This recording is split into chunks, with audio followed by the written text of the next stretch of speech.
But I think that leads back when you see about this increasing age of the average gamer.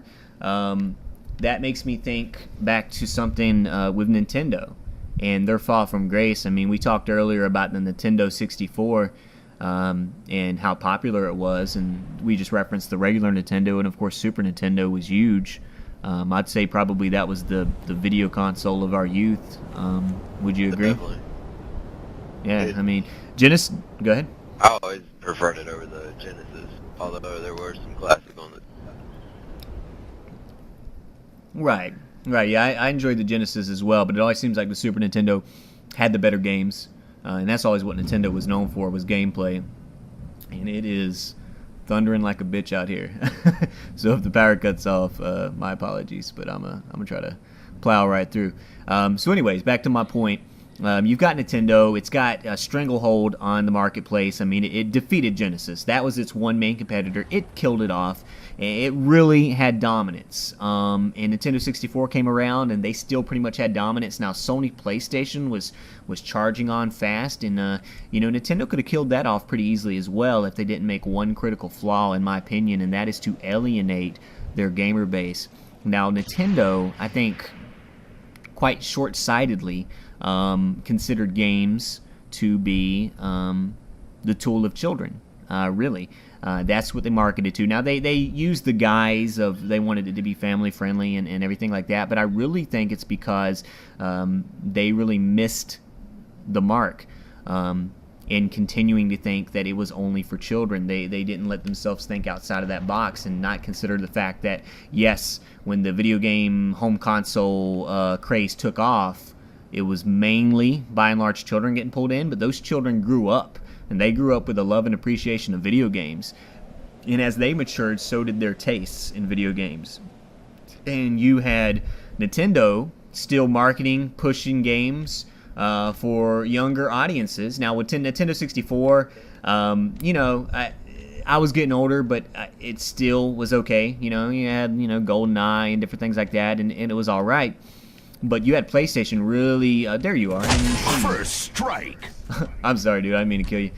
I'll jump off and kill myself. But you had PlayStation really catering to that market with some of their RPGs and edgier titles. That was really pulling teens in and older kids. And this is something that Nintendo really missed out on, in the fact that they thought that they made games for kids and kids would like it, and therefore they would be successful. But what they missed is a basic principle of the human mind, and particularly of the human adolescent, and that is that they want to emulate the older kids. I mean, plain and simple. If anybody's ever had a younger sibling, younger cousin, you can see it all over them. And if you think back to your own youth, you probably exhibited some of those same traits yourself. So when they seen older kids playing the PlayStation, saying the PlayStation was cool, saying the Nintendo was too kiddie, then, oh my God, that's like the death sentence. I mean, have you ever, I've seen, like, for instance, when my younger sister was 4 years old, and, I would try to say, oh, yeah, let's watch, Dora the Explorer or something, and she'd be like, that's a baby show. And I'm like, motherfucker, you're 4 years old. What you mean it's a baby show? I mean, I didn't say that, but, kids at an early age just seem to have this innate desire to be older. Like, they don't want to seem young. Like, they even go over the top when they're that age, and as they grow up, they continue to exhibit those traits. And so you had Sony grab the older market, and in turn, they also pulled in the younger market along with them. And that was Nintendo's fatal flaw, and it didn't finally occur until the GameCube came about. Nintendo 64 still carried them a ways, but then when the GameCube came out and you had PlayStation 2, it was basically over at that point.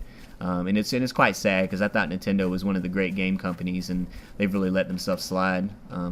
Anyways, what's your thoughts on all that?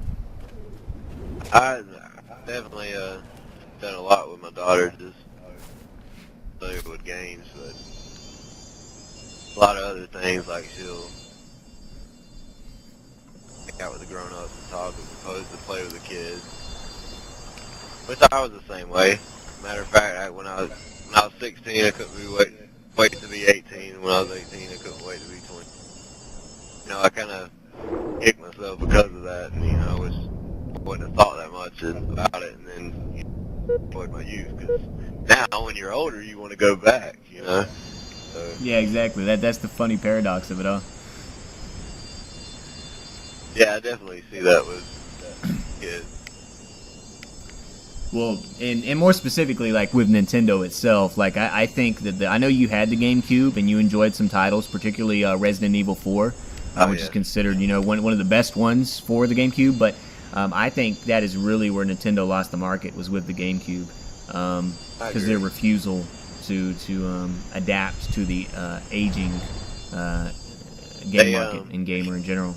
They did they picked it up a little bit with the Wii, and then like the games, they weren't mature enough for people, for the average gamer at least. I think they made a half-hearted attempt. I mean, they used to outright block third-party developers from making things that they didn't deem appropriate. And just as a side note, Nintendo has been kind of a bitch to deal with by all accounts when it comes to their licensing. Because I don't know if anybody's aware of this, but you can't just go out and make a game for a system. You have to get licensed to make a game for any system, be it Xbox, Nintendo, what have you. And they have to approve what you're doing. Now, that's good to a degree because it implements some quality control. Because otherwise people could just put out a bunch of garbage games that are all glitchy and decrease your value. It's kind of like if you had a bunch of neighbors with trashy lawns. I mean, it would decrease your property value. So that's makes sense to a little bit, but Nintendo went way overboard with it. And they finally started to slack off with the Wii a little bit, but they didn't actually embrace those games themselves. Like you had Sony, Computer Entertainment of America, embracing and endorsing all kinds of good games that were really pushing the envelope, and you didn't see that with Nintendo as much. And I think it was too little, too late at that point. And I think it's going to continue to be that with the Wii U, which I don't agree with, based right along from the name to begin with. Give me your thoughts on the Wii U, and I'll tell you mine. Oh, first off, the controller. Now, I do enjoy that it has a screen on it. It is oddly shaped and humongous. The arsonist had oddly shaped feet. I think it's going to give you trouble playing it. I think it's going to be aggravating with your hands set that wide apart. There are a couple cool features on it, I believe they said they still have the motion control and all, just like the Wii. But I don't know. I still think it's a little too early. Still think they should try with the Wii. But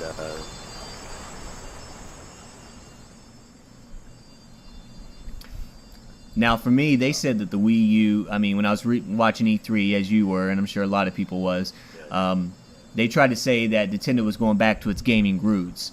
Like, they kind of said that the Wii, well, this was reports coming out beforehand, but the Wii was something different, and Wii U was going to be the spiritual successor to the GameCube. And I was kind of psyched about that because, I've always had a soft spot in my heart for Nintendo just because, it's been such a big part of my youth in gaming. And like I said, I always considered them an icon. So I kind of root for them to do good. And unfortunately, when it came out, I saw anything but. First off, right with the name, Wii U. I mean, it's obviously going for the same Wii market. And, it's a horrible name. I never liked Wii to begin with, and then Wii U is just ridiculous. And then their whole thing was like, we, me, you. Like, it is some kind of, like, stupid thing about how it's me and you. It's me and you playing, so it's we. You, it's for you, but get it? No. All of us for you. We love That's you. bad. And then here's my biggest gripe with it. I mean, I really ranted about this at the time, but the game consoles that we have out currently were from 2005. Now let's think about that. It is now, by the time the Wii U comes out, it's going to be 2012. A full 7 years later. Like, the whole constant joke about computers 6 months later they're obsolete, blah blah blah, and they are constantly advancing, and you look at what the modern PC engine can do now. It's amazing. It's far beyond what you see in those game consoles, and that's only to be expected because they were released so long ago. Now I'm surprised they've held up as good as they have over time. I mean, they had some great processors designed by IBM in both of them, both the Xbox and the PlayStation. But you know, I would really expect more from Nintendo. I mean, you're releasing something 7 years after the modern consoles that are out right now, and I mean, I looked at the graphics. They really don't impress me at all. At best, they're on par with a 360, which is just sad. I mean, and this is, you know, Nintendo's own mock-ups. You know what I'm saying? Like, if anything, usually the mock-ups look better than what you actually can expect to get, because that's just captured at the best possible moment, and you know, sometimes pre-rendered crap and all that stuff like that. But you know, no, it does not look that great. I am not impressed, and it looks like they're not focusing on graphics and hardcore gameplay. They're focusing on broad appeal, you know, the whole interactivity thing, which is why they got the touchscreen, kind of trying to make it a little iPad-y. Because like, oh, that's big now. To get you to buy this. Exactly. Now, this leads to a bigger existential question about how do you define success? Because I know you and I, for a long time, we would bash artists that we considered untalented, to put it nicely. But by some people's measure, they were extremely talented because they made a ton of money. And by that measure, they were very successful. And if you look at it that way, the Wii is actually the most successful console out of any of them. But if you ask an average gamer, they're probably going to put that a distant third behind the PlayStation 3 and the Xbox 360 because they look at gameplay and graphics. But Nintendo's, you know, laughing all the way to the bank, as it were, because they made a ton of money and sold a ton of Wiis. And to them, you know, this whole family gaming thing pays off a lot better. So, you know, I guess it's subjective depending on how you look at it. And, you know, if they do well with it, more power to them. I'm not going to wish ill on them. I just really wish they cared more about the gamer than they do, than they seem to.